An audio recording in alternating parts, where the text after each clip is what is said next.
Good morning, everyone. Today, I'm very excited to share my research titled Development of Lifelines for Rural Rwanda, Mist Collection Nets for Sustainable Water Supply. I have various topics, but today I mainly focus on these topics.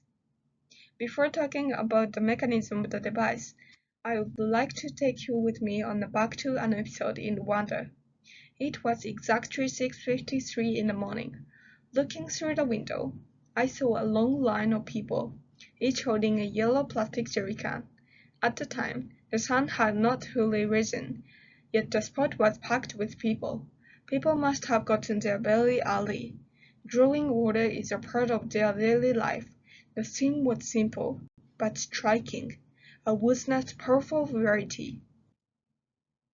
Why did I focus on mist? And why Rwanda? Rwanda is often called the land of 1,000 hills. A large proportion of the population lives in mountainous highland regions. Meteorological studies and field observations indicate that fog and oligophic mist occur approximately 200 to 250 days per year in many high-altitude areas. In other words, atmospheric moisture is frequently available. According to atmospheric physics, dense fog can contain approximately 0.5 grams of liquid water per cubic meter of air. When scaled to 1 cubic kilometer of air mass, this corresponds to roughly 500,000 liters of water. Yet despite the presence of this atmospheric water resource, many communities still experience water scarcity. This contradiction became the central question of my research. If water already exists in the atmosphere, why are we unable to capture it efficiently?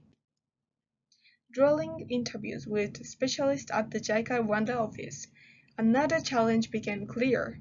Maintenance is often one of the greatest barriers to long-term success. Many donated water systems eventually stop functioning because local communities lack sufficient budgets, replacement parts, tools, or technical expertise. As a result, I concluded that any practical solution for rural Rwanda should satisfy three requirements. First, it should operate without electricity. Second, it should require minimal maintenance. Third, it should function effectively in mountainous regions where fog frequently forms. These requirements directly guided the design of my device. Traditional fog collectors typically use flat mesh panels. At first glance, a denser mesh appears beneficial because it provides a larger surface area for droplet capture. However, fluid dynamics suggest a different perspective. When wind strikes a flat mesh, a high-pressure region develops upstream of the collector.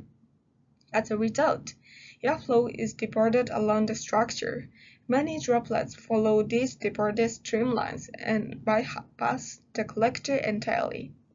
Therefore, increasing resistance does not necessarily increase collection efficiency. In some cases, it may actually reduce the amount of water entering the device. This observation led me to a different idea. Instead of trying to block the wind, perhaps we should reshape the airflow itself. Based on this hypothesis, I developed a three-dimensional collector consisting of three functional zones: the head, the body, and the tail. Each zone performs a different fluid dynamics role. The head has a trumpet geometry. According to Bernoulli's principle, reducing the flow area increases airflow velocity. As the incoming air accelerates, droplets gain greater momentum. This increased momentum helps drive droplets into the collector rather than allowing them to move along the exterior. The purpose of the head is therefore to improve droplets' entry into the system. The body is the central collection region. As the internal volume expands, airflow slows down. This increases the residence time of droplets inside the collector. Longer residence times provide more opportunities for droplets to interact with the mesh and become captured. Unlike conventional collectors, my design focuses on creating a favorable flow path that promotes contact between droplets and the collection surface. The body therefore functions as the primary capture zone. The tail gradually narrows toward the outlet. This tapered geometry reduces flow separation and helps maintain smoother airflow. The tail also contains slits that provide additional collection surfaces. Water captured in this region drains downward under gravity and is directed toward the storage container. As a result, the tail serves both aerodynamic and drainage functions. To evaluate the effectiveness of the design, I conducted controlled laboratory experiments. The proposed collector was compared with a conventional cylindrical collector. Both devices were tested under identical environmental conditions. The prototype diameter was 15 centimeters. Collection area and experimental conditions were carefully controlled to ensure a fair comparison. The result shows that the proposed design achieved approximately 1.72 times greater water collection efficiency than the conventional collector.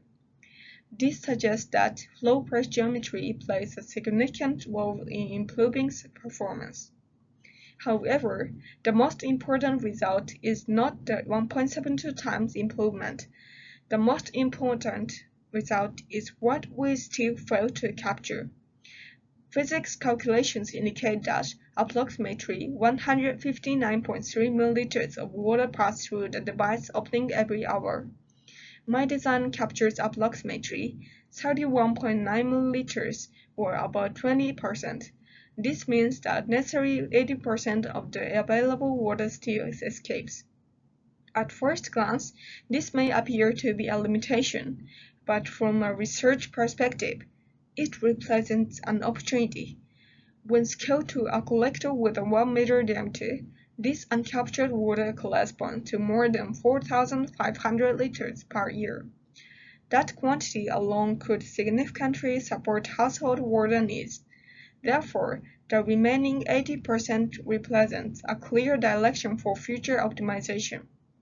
Further improvements in mesh geometry, flow pathways, and droplet interactions may substantially increase collection efficiency.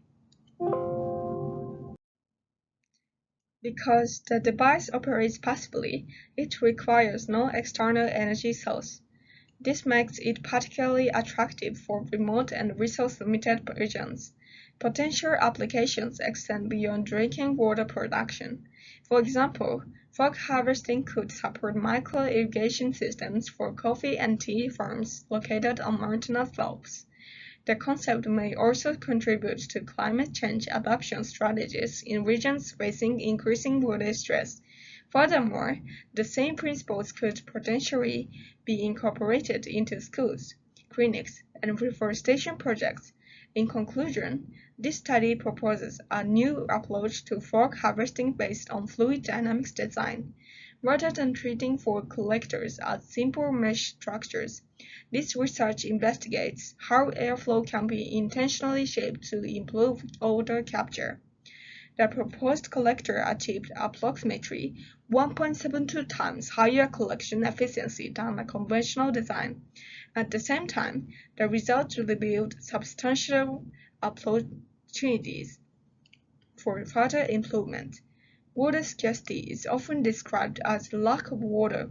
However, in many regions, including Rwanda, water already exists in the atmosphere. The challenge is learning how to capture it effectively. My goal is to transform atmospheric moisture into a sustainable lifeline for communities facing water scarcity. Thank you very much for your attention.